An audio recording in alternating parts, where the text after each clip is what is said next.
more about that G20 summit today with our Chief Foreign Affairs Editor, Rob Parsons. And Rob, clearly humanitarian issues are being discussed today, but they're not the only concerns. Talk us through what we should expect. No, they're not the only concern. The one thing that's not being discussed, despite the wishes that we've heard from the Taliban just there, is the issue of recognition. That's not on the agenda, it appears, today in these discussions between the G20 leaders. Key issue, as you rightly point out, is going to be aid. But also security is going to be up there as well within the country, and the issue of whether under the Taliban, Afghanistan could become a sort of platform for terrorist groups like Al-Qaeda and the Islamic State organization and others, but also the question of internal movement and the freedom of people who want to leave the country to be able to do so. But aid, I think, at the moment is the one that's really dominating.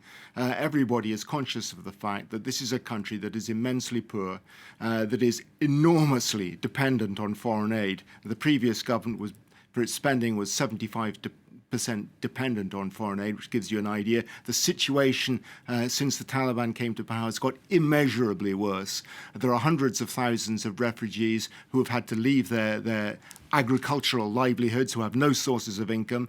There are thousands and thousands of government civil servants who are no longer being paid. The banks are facing a cash crunch in Afghanistan at the moment. Prices are rocketing. Winter is coming. COVID is on the march. The situation is diabolically awful at the moment in Afghanistan. So the question is, can the G20 find some way of helping that does not have to go through the Taliban? And that's one of the key things I'll be talking about. And can the G20 leaders agree amongst each other as to what is the best way forward, do you think?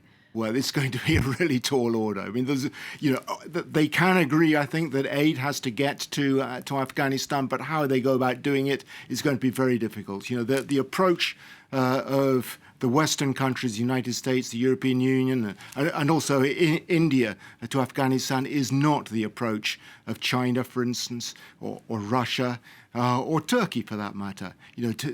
As far as China and Russia are concerned, what happens inside Afghanistan is the concern of the Afghan government and the Afghan people. It's got nothing to do with the outside world. For the Western countries, that clearly is not the point at all. They want to make sure that there are guarantees that if they're going to give substantial aid to Afghanistan, which they want to do, that there is freedom inside the country, that there are opportunities for women inside the country, that people are properly educated, and so on and so forth. Trying to bring those approaches together will be very difficult.